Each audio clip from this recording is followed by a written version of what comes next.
ಮಿತ್ರರೇ ನಮಸ್ಕಾರ. ಮಿತ್ರರೇ, ಲೋಕಸಭಾ ಚುನಾವಣೆ ಮುಕ್ತಾಯ ಆಯಿತು. ಈಗೇನಿದ್ರು ಗೆಲುವು ಮತ್ತು ಸೋಲಿನ ಲೆಕ್ಕಾಚಾರ. ದೇಶದಲ್ಲಿ ನರೇಂದ್ರ ಮೋದಿ ಅವರು 3ನೇ ಬಾರಿಗೆ ಪ್ರಧಾನಿ ಆಗ್ತಾರಾ ಇಲ್ವಾ ಅನ್ನೋದ್ರ ಬಗ್ಗೆ ಜನರಿಗೇನು ಬಹಳ ಕುತೂಹಲ ಇರಲಿಲ್ಲ. ಯಾಕೆಂದ್ರೆ ನರೇಂದ್ರ ಮೋದಿ ಅವರು ಮತ್ತೆ ಪ್ರಧಾನಿ ಆಗ್ತಾರೆ ಅಂತ ಬಹುಜನರ ನಂಬಿಕೆ ಆಗಿತ್ತು. ಆದ್ರೆ ಜನರಿಗೆ ಕುತೂಹಲ ಇದ್ದಿದ್ದೇನು, ಈ ಬಾರಿ ಬಿಜೆಪಿಯದ್ದು 400 ದಾಟತ್ತಾ ಇಲ್ವಾ, NDA 400 ಪಾರ್ ಆಗತ್ತಾ ಇಲ್ವಾ, ಈ ಕುತೂಹಲ ಇತ್ತು. ಹಿಂದೂ ಇತ್ತು, ಈಗಲೂ ಇದೆ. ಮಿತ್ರರೇ, ಇದರ ಜೊತೆಗೆ ಜನರಿಗೆ ಅತಿ ಹೆಚ್ಚು ಕುತೂಹಲ ಇದ್ದಿದ್ದು ಕೆಲ ಕ್ಷೇತ್ರಗಳ ಅಭ್ಯರ್ಥಿಗಳ ವಿಚಾರವಾಗಿ. ಕೆಲ ಜಿದ್ದಾಜಿದ್ದಿನ ಕ್ಷೇತ್ರದಲ್ಲಿ ಯಾರು ಗೆಲ್ತಾರೆ ಎನ್ನುವಂತಹ ಕುತೂಹಲ ಬಹಳಷ್ಟಿದೆ. ಅಲ್ಲಿ ಸಾಕಷ್ಟು ಬೆಟ್ಟಿಂಗ್ ಕೂಡ ಆಗ್ತಾ ಇದೆ. ಈಗ ಮಿತ್ರರೇ, 10 ಎಕ್ಸಿಟ್ ಪೋಲ್ಗಳು ಹೊರಬಂದಿದ್ದಾವೆ. ರಾಜ್ಯವಾರು ಏನಾಗುತ್ತೆ, ದೇಶ ಮಟ್ಟದಲ್ಲಿ ಏನಾಗುತ್ತೆ, ಎಲ್ಲ ವಿಚಾರವಾಗಿಯೂ ಕೂಡ ಅನೇಕ ಎಕ್ಸಿಟ್ ಪೋಲ್ಗಳು ಹೊರಬಂದಿದ್ದಾವೆ. ಈ ಸಂದರ್ಭದಲ್ಲಿ ಕೆಲ ಜಿದ್ದಾಜಿದ್ದಿನ ಕ್ಷೇತ್ರಗಳಲ್ಲೂ ಕೂಡ ಎಕ್ಸಿಟ್ ಪೋಲ್ಗಳು ಭವಿಷ್ಯ ನುಡಿದಿದ್ದಾವೆ. ಬಹಳ ಅಚ್ಚರಿಯ ಭವಿಷ್ಯಗಳನ್ನ ಎಕ್ಸಿಟ್ ಪೋಲ್ಗಳು ಹೇಳ್ತಾ ಇದ್ದಾವೆ. ಮುಖ್ಯವಾಗಿ ಅಣ್ಣಾಮಲೈ, ಮಾಧವಿ ಲತಾ, ರಾಜೀವ್ ಚಂದ್ರಶೇಖರ್, ಶಶಿ ತರೂರ್, ಹಾಗೆ ಬಾಲಿವುಡ್ನ ನಟಿ ಕಂಗನಾ ರನೌತ್, ಅಷ್ಟೇ ಏಕೆ ರಾಯ್ಬರೇಲಿಯಲ್ಲಿ ಸ್ಪರ್ಧಿಸಿದ್ದಂತಹ ರಾಹುಲ್ ಗಾಂಧಿ, ನಮ್ಮ ಕರ್ನಾಟಕದ DK Suresh versus CN Manjunath, ಇವರೆಲ್ಲರೂ ಸ್ಪರ್ಧಿಸಿದಂತಹ ಕ್ಷೇತ್ರಗಳ ಬಗ್ಗೆ ಈಗ ಎಕ್ಸಿಟ್ ಪೋಲ್ಗಳು ಹೊರಬಂದಿದ್ದಾವೆ. ಒಂದೊಂದು ಎಕ್ಸಿಟ್ ಪೋಲ್ಗಳು ಒಂದೊಂದು ರೀತಿಯ ಭವಿಷ್ಯವನ್ನು ನುಡಿತಾ ಇದ್ದಾವೆ. ಕೆಲ ಘಟಾನುಘಟಿ ನಾಯಕರಿಗೆ ಈ ಬಾರಿ ಸೋಲಾಗುತ್ತೆ ಅಂತ ಹೇಳ್ತಾ ಇದ್ದಾವೆ. ಮಿತ್ರರೇ, ಈ ಎಲ್ಲ ಕ್ಷೇತ್ರಗಳ ಬಗ್ಗೆ ಎಕ್ಸಿಟ್ ಪೋಲ್ಗಳು ಏನು ಹೇಳ್ತಾ ಇದ್ದಾವೆ, ಯಾರು ಮುಂದಿದ್ದಾರೆ, ಯಾರು ಹಿಂದಿದ್ದಾರೆ, ಇದೆಲ್ಲದನ್ನು ಈ ವಿಡಿಯೋದಲ್ಲಿ ನಿಮಗೆ ತಿಳಿಸ್ಕೊಡುವಂತಹ ಪ್ರಯತ್ನ ಮಾಡ್ತೀನಿ. ನೀವು ಈ ವಿಡಿಯೋನ ಕೊನೆವರೆಗೂ ಮಿಸ್ ಮಾಡದೆ ನೋಡಿ. ಮೊದಲನೇದಾಗಿ ಮಿತ್ರರೇ, ತಮಿಳುನಾಡಿನ ಕೊಯಮತ್ತೂರು ಕ್ಷೇತ್ರದಿಂದ ಆರಂಭ ಮಾಡೋಣ. ಯಾಕೆಂದ್ರೆ ಅತಿ ಹೆಚ್ಚು ಕುತೂಹಲ ಇರುವಂತಹ ಕ್ಷೇತ್ರ ಇದು.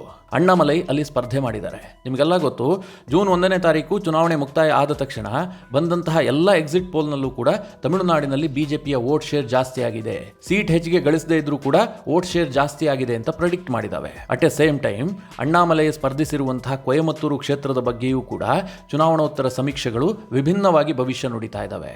ಮುಖ್ಯವಾಗಿ ಒಂದು ಸಮೀಕ್ಷೆಯನ್ನು ನಿಮಗೆ ಹೇಳ್ತೀನಿ. ಆಕ್ಸೆಸ್ ಮೈ ಇಂಡಿಯಾ, ತುಂಬಾ ಕ್ರೆಡಿಬಿಲಿಟಿ ಇಟ್ಕೊಂಡಂತಹ ಸಂಸ್ಥೆ ಇದು. ಇವರು ನಡೆಸಿದಂತಹ ಸಮೀಕ್ಷೆಯಲ್ಲಿ ಅಣ್ಣಾಮಲೈಗೆ ಹಿನ್ನಡೆ ಆಗತ್ತೆ, ಅಣ್ಣಾಮಲೈ ಸೋಲುವಂತಹ ಚಾನ್ಸಸ್ ಇದೆ ಅಂತ ಹೇಳ್ತಾ ಇದ್ದಾರೆ. ಕೊಯಮತ್ತೂರು ಕ್ಷೇತ್ರದಲ್ಲಿ DMK ಇಂದ ಸ್ಪರ್ಧಿಸಿರುವಂತಹ ಗಣಪತಿ P ರಾಜಕುಮಾರ್ ಅವರು ಗೆಲ್ಲುವಂತಹ ಚಾನ್ಸಸ್ ಇದೆ ಅಂತೇಳಿ ಆಕ್ಸೆಸ್ ಮೈ ಇಂಡಿಯಾ ಪ್ರೆಡಿಕ್ಟ್ ಮಾಡ್ತಾ ಇದೆ. ಅವರೇ ಮುಂದಿದ್ದಾರೆ, ಅಣ್ಣಾಮಲೈಗೆ ಬಹಳಷ್ಟು ಹಿನ್ನಡೆ ಆಗಿದೆ ಅಂತ. ಮಿತ್ರರೇ, ಆಕ್ಸೆಸ್ ಮೈ ಇಂಡಿಯಾ ಈ ಪ್ರೆಡಿಕ್ಷನ್ ಅನ್ನ ಕೊಟ್ಟಂತಹ ಸಂದರ್ಭದಲ್ಲೇ ಅಣ್ಣಾಮಲೈ ಕೂಡ ಇಂಡಿಯಾ ಟುಡೇಗೆ ಲೈವ್ ಬಂದಿದ್ರು. ಅವ್ರು ಹೇಳಿದ್ರು, ಜೂನ್ 4ನೇ ತಾರೀಕು ರಿಸಲ್ಟ್ ನೋಡಿ, ಈ ಬಾರಿ ಟ್ರಯಾಂಗಲರ್ ಫೈಟ್ ಆಗಿದೆ, ಹೀಗಾಗಿ ನೀವು ಈಗಲೇ ಏನನ್ನು ಶರ ಬರೆಯೋದಕ್ಕೆ ಸಾಧ್ಯ ಇಲ್ಲ, ನಾವು ಗೆಲ್ಲುವಂತಹ ವಿಶ್ವಾಸ ನನಗೆ 100% ಇದೆ.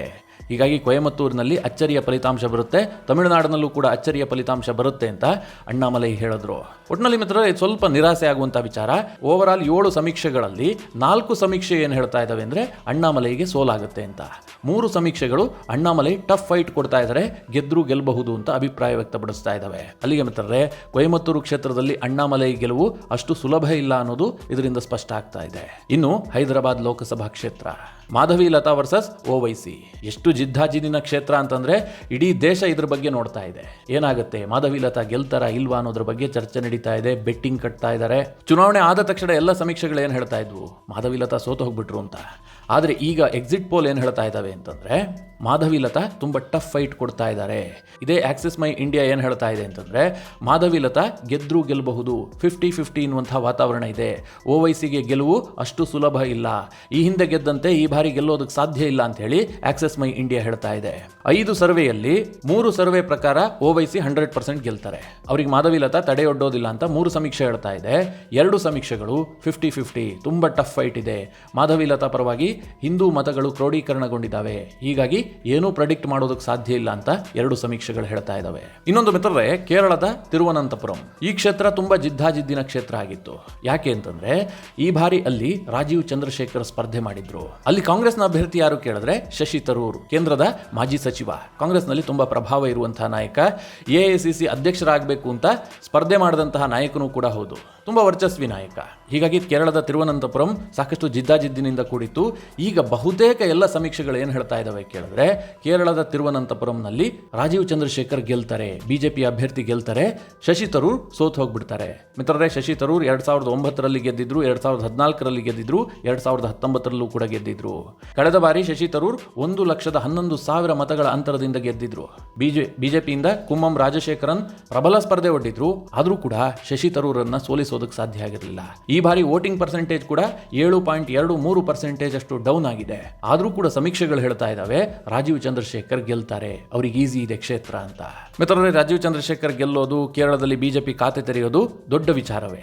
ಯಾಕೆಂದ್ರೆ ಕೇರಳ ಬಿಜೆಪಿಯ ಪಾಲಿಗೆ ಮರುಭೂಮಿಯಾಗಿತ್ತು. ಆದರೆ ಈ ಬಾರಿ ಸ್ವಲ್ಪ ವಾತಾವರಣ ಬದಲಾಗ್ತಾ ಇದೆ ಅಂತ ಎಲ್ಲಾ ಎಕ್ಸಿಟ್ ಪೋಲ್ಗಳು ಕೂಡ ಭವಿಷ್ಯ ನುಡಿತಾ ಇದ್ದಾವೆ. ಇನ್ನೊಂದು ಮಿತ್ರರೇ, ಬಾರಾಮತಿ, ಮಹಾರಾಷ್ಟ್ರದ ಲೋಕಸಭಾ ಕ್ಷೇತ್ರ.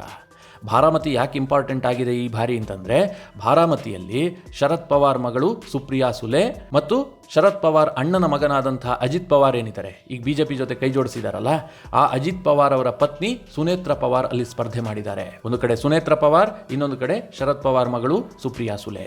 ಹೀಗಾಗಿ ತುಂಬಾ ಟಫ್ ಫೈಟ್ ಆಗಿದೆ. ಈಗ ಸಮೀಕ್ಷೆಗಳು ಏನು ಹೇಳ್ತಾ ಇದ್ದಾವೆ ಅಂತಂದ್ರೆ, ಸುಪ್ರಿಯಾ ಸುಲೆ ಈಸಿಯಾಗಿ ಗೆಲ್ತಾರೆ. 70% ಸಮೀಕ್ಷೆಗಳು ಇದನ್ನೇ ಭವಿಷ್ಯ ನುಡಿತಾ ಇದ್ದಾವೆ. ಇನ್ನು 30% ಸಮೀಕ್ಷೆಗಳು ಇಲ್ಲಿ ತುಂಬಾ ಟಫ್ ಫೈಟ್ ಇದೆ, ಬಾರಾಮತಿ ಅಷ್ಟು ಈಸಿಯಾಗಿ ಪ್ರೆಡಿಕ್ಟ್ ಮಾಡೋದಕ್ಕೆ ಸಾಧ್ಯ ಇಲ್ಲ, ಸುಪ್ರಿಯಾ ಸುಲೆಗೆ ಸುನೇತ್ರ ಪವಾರ್ ತುಂಬಾ ಟಫ್ ಫೈಟ್ ಕೊಡ್ತಾ ಇದ್ದಾರೆ ಅಂತ ಹೇಳಿ 30% ಸಮೀಕ್ಷೆಗಳು ಭವಿಷ್ಯ ನುಡಿತಾ ಇದ್ದಾವೆ. ಮಿತ್ರರೇ, ಬಾರಾಮತಿಯಲ್ಲಿ ಸಾಕಷ್ಟು ವೋಟಿಂಗ್ ಕೂಡ ಡಿಪ್ ಆಗಿದೆ. 2019ರಲ್ಲಿ ಬಿಜೆಪಿ ಅಭ್ಯರ್ಥಿಯ ವಿರುದ್ಧ ಸುಪ್ರಿಯಾ ಸುಲೆ ಬರೋಬ್ಬರಿ 1,55,000 ಮತಗಳ ಅಂತರದಿಂದ ಗೆದ್ದಿದ್ರು. ಅದು ಎನ್ಸಿಪಿಯ ಸ್ಟ್ರಾಂಗ್ ಹೋಲ್ಡ್ ಇರುವಂತಹ ಕ್ಷೇತ್ರ.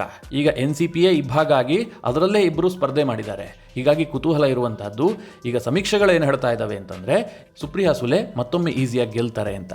ಇನ್ನು ಮಿತ್ರರೇ, ಹಿಮಾಚಲ ಪ್ರದೇಶದ ಮಂಡಿ ಲೋಕಸಭಾ ಕ್ಷೇತ್ರ ಯಾಕೆ ಕುತೂಹಲ ಮೂಡಿಸಿದೆ ಅಂತಂದ್ರೆ, ಅಲ್ಲಿ ಬಾಲಿವುಡ್ ಬೆಡಗಿ ಕಂಗನಾ ರನೌತ್ ಸ್ಪರ್ಧೆ ಮಾಡಿದ್ದಾರೆ. ಬಿಜೆಪಿ ಅವರಿಗೆ ಟಿಕೆಟ್ ಕೊಟ್ಟಿದೆ. ಮಂಡಿಯಲ್ಲಿ 2019ರಲ್ಲಿ ಬಿಜೆಪಿಯೇ ಗೆದ್ದಿತ್ತು. ಆದರೆ 2021ರಲ್ಲಿ ನಡೆದಂತಹ ಬೈ ಎಲೆಕ್ಷನ್ ನಲ್ಲಿ ಕಾಂಗ್ರೆಸ್ ಗೆಲುವು ಸಾಧಿಸಿತು. ಈ ಬಾರಿಯಲ್ಲಿ ಕಾಂಗ್ರೆಸ್ನಿಂದ ವಿಕ್ರಮಾದಿತ್ಯ ಸಿಂಗ್ಗೆ ಟಿಕೆಟ್ ಕೊಡಲಾಗಿದೆ. ಇನ್ನೊಂದು ಕಡೆಯಲ್ಲಿ ಕಂಗನಾ ರನೌತ್ ಇದ್ದಾರೆ. ಆದರೆ ಸಮೀಕ್ಷೆಗಳು ಏನು ಪ್ರೆಡಿಕ್ಟ್ ಮಾಡ್ತಾ ಇದ್ದಾವೆ ಅಂತಂದ್ರೆ, ಕಂಗನಾ ರನೌತ್ ಈಸಿಯಾಗಿ ಗೆಲ್ತಾರೆ. ಅವರಿಗೆ ಕಾಂಗ್ರೆಸ್ ಅಭ್ಯರ್ಥಿ ಯಾವುದೇ ರೀತಿಯಲ್ಲೂ ಕೂಡ ಸ್ಪರ್ಧೆ ಒಡ್ಡೋದಿಲ್ಲ. ಕಂಗನಾ ರನೌತ್ 100% ಗೆಲ್ತಾರೆ ಅಂತೇಳಿ ಬಹುತೇಕ ಎಲ್ಲ ಸರ್ವೆಗಳು ಕೂಡ ಪ್ರೆಡಿಕ್ಟ್ ಮಾಡ್ತಾ ಇದ್ದಾವೆ. ಮಿತ್ರರೇ, ರಾಯ್ಬರೇಲಿ ಯಾಕೆ ಇಂಪಾರ್ಟೆಂಟ್ ಆಗುತ್ತೆ? ರಾಹುಲ್ ಗಾಂಧಿ ಈ ಬಾರಿ ಅಲ್ಲಿಗೆ ಪಲಾಯನ ಮಾಡಿದ್ದಾರೆ. ಅಮೇಥಿಯಲ್ಲಿ ಸ್ಪರ್ಧಿಸುತ್ತಿದ್ದಂತಹ ರಾಹುಲ್ ಗಾಂಧಿ ಈ ಬಾರಿ ತನ್ನ ತಾಯಿ ಸ್ಪರ್ಧಿಸುತ್ತಿದ್ದಂತಹ ರಾಯ್ಬರೇಲಿಗೆ ಹೋಗಿ ನಿಂತಿದ್ದಾರೆ.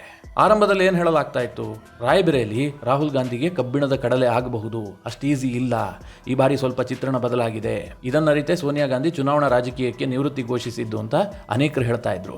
ಆದರೆ ಮಿತ್ರರೇ, ಈಗ ಸಮೀಕ್ಷೆಗಳು ಏನು ಹೇಳ್ತಾ ಇದ್ದಾವೆ ಅಂತಂದ್ರೆ, ರಾಹುಲ್ ಗಾಂಧಿ ಈಸಿಯಾಗಿ ಗೆಲ್ತಾರೆ. ರಾಯ್ಬರೇಲಿಯಲ್ಲಿ ಬಿಜೆಪಿ ಅಭ್ಯರ್ಥಿ ಯಾವ ರೀತಿಯಲ್ಲೂ ಕೂಡ ರಾಹುಲ್ ಗಾಂಧಿಗೆ ಟಫ್ ಫೈಟ್ ಕೊಟ್ಟಿಲ್ಲ. ದಿನೇಶ್ ಪ್ರತಾಪ್ ಸಿಂಗ್ ಸೋತ್ ಹೋಗ್ತಾರೆ ಅಂತ ಹೇಳಿ ಈಗಿನ ಎಲ್ಲಾ ಸಮೀಕ್ಷೆಗಳು ಕೂಡ ಭವಿಷ್ಯ ನುಡಿತಾ ಇದ್ದಾವೆ. ಅಲ್ಲಿ ಎಸ್ಪಿ ಮತ್ತು ಕಾಂಗ್ರೆಸ್ ಮೈತ್ರಿಯಿಂದಾಗಿ ರಾಹುಲ್ ಗಾಂಧಿ ಗೆಲುವು ಈಸಿ ಆಗಿದೆ ಅಂತ ಹೇಳಿ ಸಮೀಕ್ಷೆಗಳು ಹೇಳ್ತಾ ಇದ್ದಾವೆ. ಮಿತ್ರರೇ, ಇದೆಲ್ಲ ಒಂದು ಭಾಗ. ಇನ್ನೊಂದು ಕಡೆ ಕರ್ನಾಟಕದವರಿಗೆ ಅತೀ ಕುತೂಹಲ ಇರುವಂತಹ ಕ್ಷೇತ್ರ ಅಂತಂದ್ರೆ ಅದು ಬೆಂಗಳೂರು ಗ್ರಾಮಾಂತರ ಏನಾಗುತ್ತೆ ಅಂತ ಹೇಳಿ ದೊಡ್ಡ ಮಟ್ಟದಲ್ಲಿ ಬೆಟ್ಟಿಂಗ್ ನಡೆಸಲಾಗ್ತಾ ಇದೆ. ಅನೇಕರು CN ಮಂಜುನಾಥ್ ಗೆಲ್ತಾರೆ ಅಂತ ಭಾವಿಸಿದ್ದಾರೆ. ಈಗ ಸಮೀಕ್ಷೆಗಳು ಕೂಡ ಅದನ್ನೇ ಪ್ರೆಡಿಕ್ಟ್ ಮಾಡ್ತಾ ಇದ್ದಾವೆ. ಬಹುತೇಕ ಎಲ್ಲ ಸಮೀಕ್ಷೆಗಳಲ್ಲೂ ಕೂಡ CN ಮಂಜುನಾಥ್ ಗೆಲ್ತಾರೆ, ದೊಡ್ಡ ಮಾರ್ಜಿನ್ನಲ್ಲೇ ಗೆಲ್ತಾರೆ ಅಂತೇಳಿ ಸಮೀಕ್ಷೆಗಳು ಹೇಳ್ತಾ ಇದ್ದಾವೆ. ಕರ್ನಾಟಕದ ಬಗ್ಗೆ 6ರಿಂದ 7 ಸಮೀಕ್ಷೆಗಳು ಬಂದಿದ್ದಾವೆ. ಎಲ್ಲಾ ಸಮೀಕ್ಷೆಯಲ್ಲೂ ಕೂಡ ಹಳೆ ಮೈಸೂರು ಭಾಗದಲ್ಲಿ ಬಿಜೆಪಿ ಕ್ಲೀನ್ ಸ್ವೀಪ್ ಮಾಡುತ್ತೆ. ಇದರ ಅರ್ಥ ಏನು? ಬೆಂಗಳೂರು ಗ್ರಾಮಾಂತರವನ್ನು ಕೂಡ ಬಿಜೆಪಿ ಗೆದ್ದುಕೊಳ್ಳುತ್ತೆ ಅಂತ. ಒಂದು ಸರ್ವೆ ಮಾತ್ರ ಸ್ವಲ್ಪ ಟಫ್ ಫೈಟ್ ಇದೆ ಅಂತ ಹೇಳಿದೆ ಬಿಟ್ರೆ ಮತ್ತೆಲ್ಲಾ ಸರ್ವೆಯೂ ಕೂಡ ಬಿಜೆಪಿ ಪರವಾಗಿದೆ. ಹೀಗಾಗಿ ಡಾಕ್ಟರ್ CN ಮಂಜುನಾಥ್ ಗೆಲ್ಲುವಂತಹದ್ದು ಬಹುತೇಕ ನಿಚ್ಚಳ ಅಂತ ಹೇಳಲಾಗ್ತಾ ಇದೆ. ಮಿತ್ರರೇ, ಕ್ಷೇತ್ರದಲ್ಲಿ ಆ ರೀತಿಯ ಒಂದು ವಾತಾವರಣ ಸೃಷ್ಟಿ ಆಗ್ಬಿಟ್ಟಿತ್ತು. ಯಾವಾಗ CN ಮಂಜುನಾಥ್ ಸ್ಪರ್ಧೆ ಮಾಡಿದ್ರು, ಜೊತೆಗೆ JDS ಮತ್ತು ಬಿಜೆಪಿ ಮೈತ್ರಿ, ಇಲ್ಲಿ ಎಲ್ಲ ರೀತಿಯ ಕೆಮಿಸ್ಟ್ರಿಯೂ ಕೂಡ ಬಿಜೆಪಿ ಅಭ್ಯರ್ಥಿಯಾದಂಥ CN ಮಂಜುನಾಥ್ ಅವರಿಗೆ ಪ್ಲಸ್ ಆಗಿತ್ತು. ಕೇವಲ ಕೆಮಿಸ್ಟ್ರಿ ಮಾತ್ರ ಅಲ್ಲ, ಅರ್ಥಮ್ಯಾಟಿಕಲಿ ಕೂಡ CN ಮಂಜುನಾಥ್ ಮುಂದಿದ್ರು. ಹೀಗಾಗಿ DK ಸುರೇಶ್ಗೆ ಸೋಲಾಗುವಂತಹ ಎಲ್ಲ ಚಾನ್ಸಸ್ ಇದೆ ಅಂತ ಸಮೀಕ್ಷೆಗಳು ಕೂಡ ಭವಿಷ್ಯ ನುಡಿತಾ ಇದ್ದಾವೆ. ಹಾಗೊಂದು ವೇಳೆ DK ಸುರೇಶ್ ಏನಾದರೂ ಸೋತ್ ಹೋಗಿದ್ದೆ ಆದರೆ ಬಹುದೊಡ್ಡ ರಾಜಕೀಯ ಬೆಳವಣಿಗೆಗಳಿಗೆ ಕಾರಣ ಆಗುತ್ತೆ. ಯಾಕೆಂತಂದ್ರೆ ಮಿತ್ರರೇ, ನಾನು ಹಿಂದೊಂದು ವಿಡಿಯೋ ಮಾಡಿ ತಿಳಿಸಿದ್ದೆ, ಕುಮಾರಸ್ವಾಮಿ ಅವರು ಮಂಡ್ಯದಲ್ಲಿ ಗೆಲ್ಲುವಂತಹದ್ದು ಬಹುತೇಕ ನಿಚ್ಚಳ. ಹೀಗಾಗಿ ಕುಮಾರಸ್ವಾಮಿ ಪ್ರತಿನಿಧಿಸ್ತಾ ಇದ್ದಂತಹ ಚನ್ನಪಟ್ಟಣಕ್ಕೆ ರಾಜೀನಾಮೆ ಕೊಡ್ತಾರೆ. ಚನ್ನಪಟ್ಟಣ ವಿಧಾನಸಭಾ ಕ್ಷೇತ್ರ ಖಾಲಿಯಾಗುತ್ತೆ. ಒಂದು ವೇಳೆ DK ಸುರೇಶ್ ಇಲ್ಲಿ ಸೋತಿದ್ದೆ ಆದರೆ DK ಸುರೇಶ್ ಮತ್ತೆ ಚನ್ನಪಟ್ಟಣದಲ್ಲಿ ಕಾಂಗ್ರೆಸ್ನಿಂದ ಸ್ಪರ್ಧೆ ಮಾಡಬಹುದು. ಆಗ ಬಿಜೆಪಿ ವರ್ಸಸ್ ಕಾಂಗ್ರೆಸ್ ಮತ್ತೊಮ್ಮೆ ಜಿದ್ದಾಜಿದ್ದಿನ ಫೈಟ್ ಆಗುತ್ತೆ. CP ಯೋಗೇಶ್ವರ್ ಬಿಜೆಪಿಯಿಂದ ನಿಲ್ಲುವಂತಹ ಚಾನ್ಸಸ್ ಜಾಸ್ತಿ ಇರುತ್ತೆ. JDS ಕೂಡ CPYಗೆ ಬೆಂಬಲ ಕೊಡೋದ್ರಿಂದ ಇಲ್ಲಿ ಜಿದ್ದಾಜಿದ್ದಿನ ಫೈಟ್ ಆಗುತ್ತೆ. ವಿಧಾನಸಭಾ ಬೈ ಎಲೆಕ್ಷನ್ ಕೂಡ ಬಹಳ ರಣರೋಚಕವಾಗಿರುತ್ತೆ. ಆ ರೀತಿಯ ಚರ್ಚೆಗಳು ಕೂಡ ಕಾಂಗ್ರೆಸ್ ವಲಯದಲ್ಲಿ ಕೇಳಿಬರ್ತಾ ಇದೆ. ಈಗಲೇ ಏನು ಪ್ರೆಡಿಕ್ಟ್ ಮಾಡೋದಕ್ಕೆ ಸಾಧ್ಯ ಇಲ್ಲ. ಒಟ್ಟಿನಲ್ಲಿ ಮಿತ್ರರೇ, ಈ ಎಕ್ಸಿಟ್ ಪೋಲ್ನಲ್ಲಿ ಘಟಾನುಘಟಿಗಳ ಭವಿಷ್ಯದ ವಿಚಾರವಾಗಿ ಒಂದು ರೀತಿಯ ಗೊಂದಲದ ಭವಿಷ್ಯವನ್ನು ನುಡಿಯಲಾಗಿದೆ. ಅಣ್ಣಾಮಲೈಗೂ ನೆಮ್ಮದಿ ಇಲ್ಲ, ಮಾಧವಿ ಲತಾಗೂ ನೆಮ್ಮದಿ ಇಲ್ಲ, ಅತ್ತ ಕಡೆಯಲ್ಲಿ ಶಶಿ ತರೂರ್ಗೂ ನೆಮ್ಮದಿ ಇಲ್ಲ, ಇಲ್ಲಿ DK ಸುರೇಶ್ಗೂ ಕೂಡ ನೆಮ್ಮದಿ ಇಲ್ಲ. ಈ ರೀತಿಯಾಗಿ ಎಕ್ಸಿಟ್ ಪೋಲ್ಗಳು ಭವಿಷ್ಯ ನುಡಿದಿದ್ದಾವೆ. ಮಿತ್ರರೇ, ಈ ಎಲ್ಲ ಕ್ಷೇತ್ರದಲ್ಲಿ ನಿಮಗೇನು ಅನ್ಸುತ್ತೆ? ಯಾರು ಗೆಲ್ಲಬಹುದು, ಯಾರು ಸೋಲ್ಬಹುದು? ನಿಮ್ಮ ಅನಿಸಿಕೆ ಅನಿಸಿಕೆ ಅಭಿಪ್ರಾಯವನ್ನು ಕಮೆಂಟ್ ಮಾಡುವ ಮೂಲಕ ನಮಗೆ ತಿಳಿಸಿ. ಹಾಗೆ ನಿಮಗೆ ಈ ವಿಡಿಯೋ ಇಷ್ಟವಾದರೆ ಲೈಕ್ ಮಾಡಿ. ಜೊತೆಗೆ ನೀವಿನ್ನೂ ನಿಮ್ಮ ನೆಚ್ಚಿನ ಸಂಸ್ಕಾರ ಸೌರಭ ಯೂಟ್ಯೂಬ್ ಚಾನಲ್ನ ಸಬ್ಸ್ಕ್ರೈಬ್ ಮಾಡಿಲ್ಲ ಅಂತಾದರೆ ಈ ಕೂಡಲೇ ಸಬ್ಸ್ಕ್ರೈಬ್ ಮಾಡಿ. ಮುಂದಿನ ಎಲ್ಲ ಅಪ್ಡೇಟ್ಗಳ ನೋಟಿಫಿಕೇಷನ್ಗಾಗಿ ಬೆಲ್ ಐಕಾನ್ ಒತ್ತಿ.